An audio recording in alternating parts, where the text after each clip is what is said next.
hai cái hai kia trên ta cái cho cái bài mua còn lại của bài mua vào đấy nha có tao vậy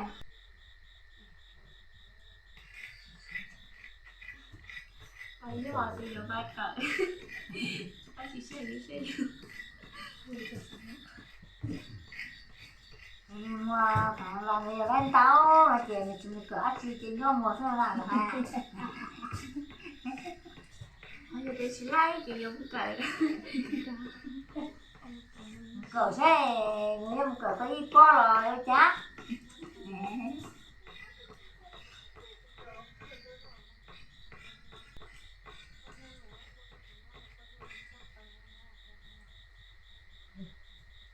đi chán à một cái khổ nó bỏ lại luôn chỉ lại em có chỉซื้อจะไล่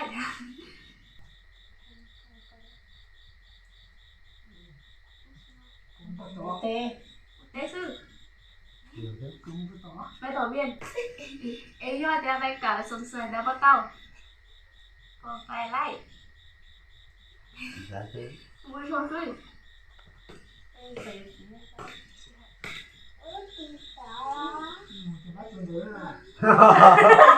ôi trời lấy chị quá rồi lấy chị sư ra vừa tí luôn nào vừa cả nhớ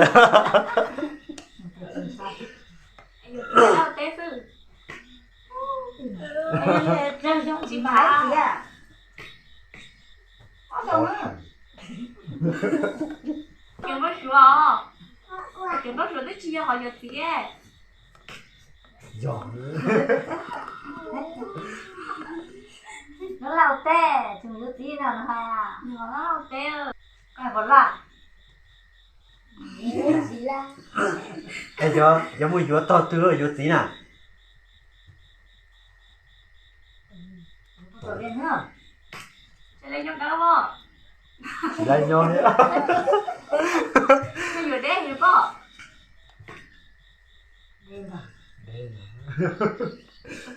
thì chị lấy cái phép nhặt tay của bò ra vừa đen mình đưa lại nha chỉ lại kia chị quá bò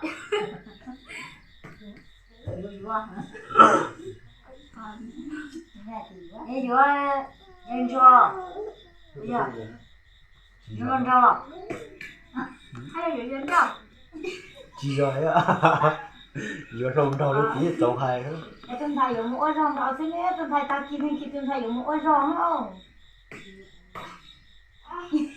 một giờ lấy nữa một mà chè lấy gì nữa giờ đi chụp bay à hay rồi chị kinh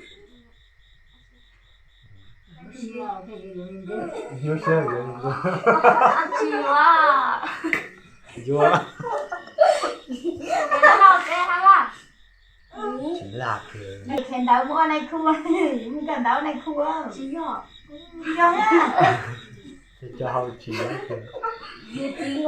em muốn cho phổi cho cái dũa này hay là chị thấy kìa cái dũa xe luôn dũa xe một tên là em còn nhiều rùa rùa này chị thở đấy này chị thở này rùa rùa đấy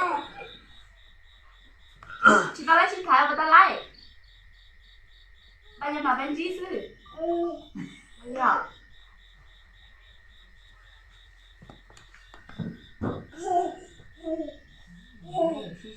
hiểu tôi chị thảo em đừng đâu lên bè hồ chặt nó xong rồi chị gọi ạ nhà lia youtube nó đi được thấy nó đi ra đấy đi chơi em bắt chia hiểu không tôi thấy là chỉ lại rồi kia một cái mà bên gì tôi rồi kia sư bây giờ là chị muốn này còn lâu chưa nó chị còn đâu to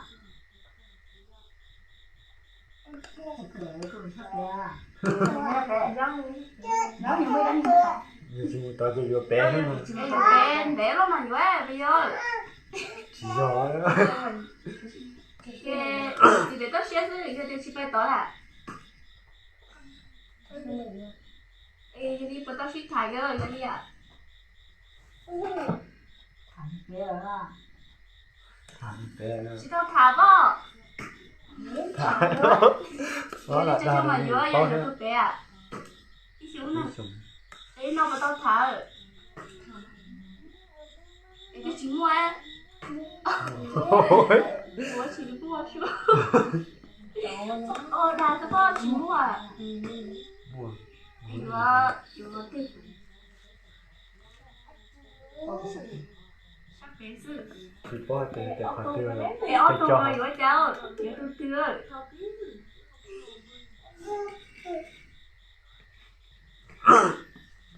thật con luôn thôi tôi bỏ rồi tôi bỏ Chị vừa có thằng ta. Ê, nó có xích thả. Đà chính mua. Ê, tôi chỉ mua tụi tỏ cá em một tí thú ấy. thả tôi tập ra Chính mua ấy. Đà sư chính mua. tôi thấy nó con nhảy mệt tôi nó con nhảy chạy ra Ê, tôi cũng nhìn thấy nó. Ê, cũng tôi xin nhẹ của cha vừa. Xin nhẹ là vừa. Ủa, đi chị xin luôn ạ. Chả chị thi mà. Ê, tôi tối. Chả chị vừa, hay vừa lấy nó. Ê, đó chị vừa, đấy, chị dùng mà vừa tôi tối đấy. Hay lấy vừa tôi tối là. thì cho chị lấy gì toán nó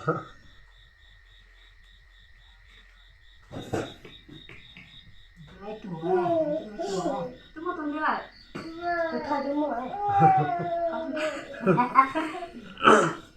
em này là tháng này tuổi nó không có rồi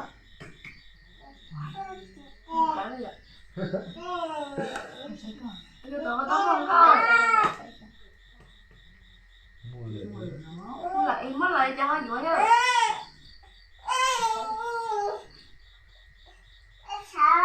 này cho tôi mới trường có là tôi tuần đẻ Bây giờ. tôi có số thả Bây giờ. số tháng mới Ê, tụi phải nó đổ ấy. Chỉ tôi tối.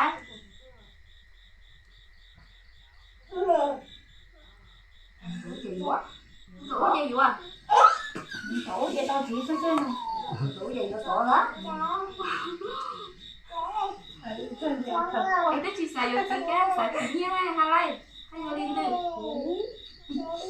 chị la hiên Chị tay để xí à lâu. sai có không được cơ sai chị Em mua này là mua cá. Mua cá. Hay em lên. Là mua cá sao vậy?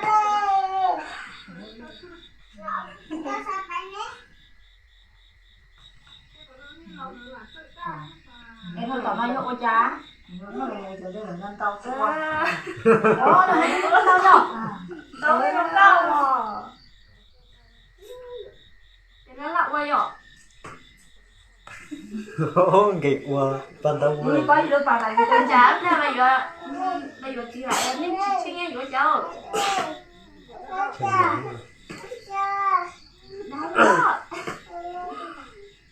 nhờ chơi chơi xin tao bé tê ha